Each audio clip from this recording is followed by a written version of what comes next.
Hello everyone and welcome back to Yajman sides vlog. तर आजची सकाळ झाली. काय खातोय तू? काय खातोयस?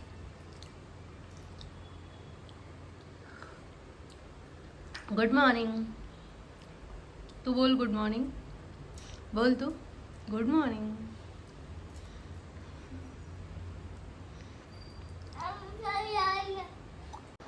मी खाली बसून चहा घेत होते तर तोपर्यंत याच्यात वरती पाणी पित होता. मी त्याला कपमध्ये पाणी दिलं होतं तर तो माझं बघून ॲक्टिंग करत होता. नंतर ना आम्ही दोघांनी मिळून कपडे वाळत घातले तर याच्यात त्या बकेटसोबत खेळतोय. त्याला असं वाटतंय ते त्याचं पुश वॉकर आहे आणि तो मस्त चालवतोय तिला.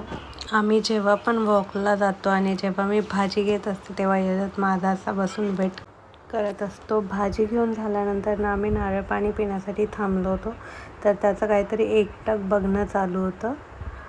मग आम्ही घरी गेलो. हा आमचा वॉकचा रूट आहे ज्यामध्ये असे दोन्ही पण साईडनी झाडं आहेत. घराच्या बाहेर गेल्यानंतर ना याच्याची नेहमीची मस्ती सुरू आहे. त्याला आत यायचं नसतं. मग मी आंघोळ करून याच्यातला झोपवलं.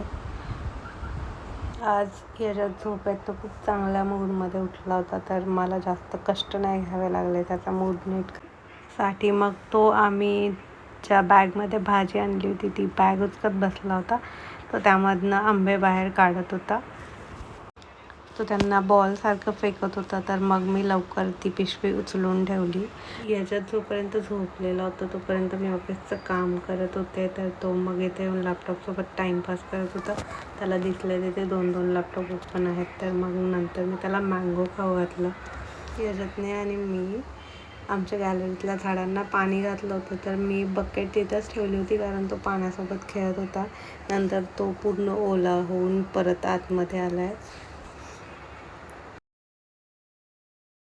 जायचं याच्यात कुठे जायचं? कुठे जायचं म्हणत होतास तू आता सांग ना मला. तेथे कुठे जायचं असतं? तेथे कुठे जायचंय? येथे कुठे? त्याला बाहेर जायचं होतं म्हणून मग आम्ही थोडा वेळ खाली खेळायला गेलो. खाली खूप ऊन असतं पण त्याची मस्ती चालूच असते तर त्याला उन्हात जाऊ नाही द्यावं लागत कारण दुपारची वेळ होती त्यामुळे. तो तिकडे गेला की मी त्याला उचलून आणत असते तर त्याला तेच करायचं असतं. आमचे जे सिक्युरिटी गार्ड आहेत त्यांचं इथे पाणी ठेवलेलं असतं. ते इथे ठेवतात सावली आहे म्हणून. तर जे पण छोटे मुलं आहेत आमच्या सोसायटीमधले जेव्हा खाली खेळायला येतात तेव्हा इथे जाऊन फिक्स खेळतात.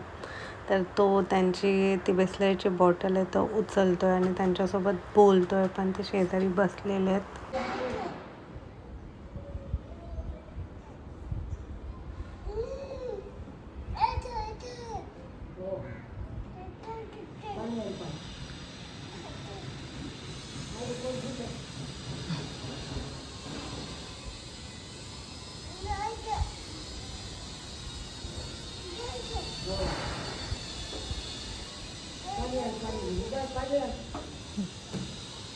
वरती आल्यानंतर ना मी भाजीची तयारी करत होते तर इथे याच्यात बसला होता साईडला आणि त्याने ते पिठाचा डब्बा उघडून परत पीठ सांडवायचं काम चालू केलं होतं. आणि मी जे पण टोमॅटो चिरून ठेवले होते ते त्याने एक एक करून या ग्लासमध्ये भरले होते आणि तो ते खात पण होता आणि सांडवत पण होता.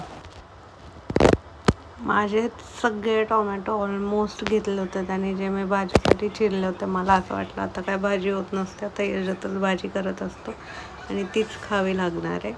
तर त्याने ते त्या पातेल्यात टाकून ठेवलं आणि आता तो ते खात बसला आहे. खाऊन झाल्यानंतर ना तो टोमॅटोची भाजी बनवत होता. इथे त्याची वेगळीच भाजी चालू होती खाली.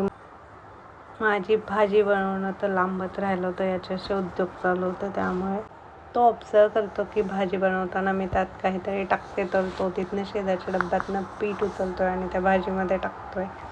त्यानंतर ना आम्ही ज्या भाज्या आणल्या होत्या त्या ह्या कंटेनरमध्ये भरून ठेवल्या तर तो मला हेल्प करत होता भाज्या भरून ठेवण्यासाठी. तर मी त्यालाच ते करू दिलं कारण की ही ॲक्टिव्हिटी हँड आय कोऑर्डिनेशनसाठी चांगली आहे. तर मग त्याने त्या सगळ्या ज्या पण काही शेंगा होत्या खाली त्या सगळ्या त्या कंटेनरमध्ये भरून ठेवल्या. सागरचा यायचा टाईम झाला होता, तर आम्हाला सागर आल्यानंतर ऑफिसला जायचं होतं. मग आम्ही ऑफिसला निघालो आवरून. तर याच्यात इथे बघत बसला बाहेर. त्याला खूप झोप आलेली होती, तर त्याने मग मध्येच गाडीत झोपून घेतलं होतं. ऑफिसवरून आल्यानंतर ना आम्ही याच्यासाठी थोडी शॉपिंग केली. तर शॉपिंगसाठी आम्ही गेलो होतो. खिडकी म्हणून एक स्टोअर आहे पाषाणसूस रोडला, त्यामध्ये तिथे लहान मुलांचं कलेक्शन खरंच खूप छान असतं. आम्ही याच्यातला जेव्हा पण कपडे घेतलेत तर इथे आम्हाला त्याच्या साईजचे आणि खरंच खूप छान कपडे मिळाले आहेत प्रत्येक वेळेस. तर याच्यासाठी आज खूप जास्त शॉपिंग केली होती. तर इथे हा मुलगा भेटला होता, त्याच्यासोबत याच्यात गप्पा मारत होता. तर त्याला आम्ही सांगितलं की याच्यातलं चॅनल आहे यूट्यूबला, तर याच्यात इथे त्याचे कपडे सिलेक्ट करण्यामध्ये बिझी आहे. तर असा होता आमचा आजचा दिवस. Thank you everyone for watching our vlogs daily. Please comment, like, share and subscribe our channel. तुम्हाला याच्याचे असेच रोज नवनवीन मस्तीचे व्हिडिओ पाहायचे असतील तर आमच्या चॅनलला नक्की सबस्क्राईब करा. धन्यवाद.